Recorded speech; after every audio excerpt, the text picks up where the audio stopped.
అందరికీ పరాభవ నామ సంవత్సర ఉగాది శుభాకాంక్షలు. అప్పు చేద్దామనుకునేవారికి ఈ సంవత్సరం అంతగా బాగాలేదు. ఈ సంవత్సరం రాశి ఫలాలు ఎలా ఉన్నాయంటే, అప్పులు ఇచ్చే రాసులు సంఖ్య తగ్గిపోయాయి. అప్పులు తీసుకునే రాసుల సంఖ్య పెరిగిపోయింది. ముఖ్యంగా అప్పు తీసుకునేవారు ప్రధానంగా మేక రాశి, తేలు రాశి, బాణం రాశి మరియు చేప రాసుల వారిని సంప్రదించాలి. ఈ 4 రాశులు వారికి మాత్రమే ఆదాయం, వ్యయం బాగున్నాయి. వీరు ఇవ్వకపోతే ఇంక మీకు అప్పు దొరకదు.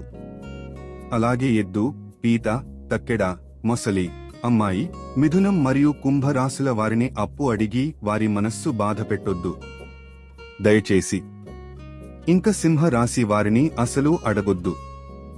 వారిది వారికి మాత్రమే సరిపోతుంది.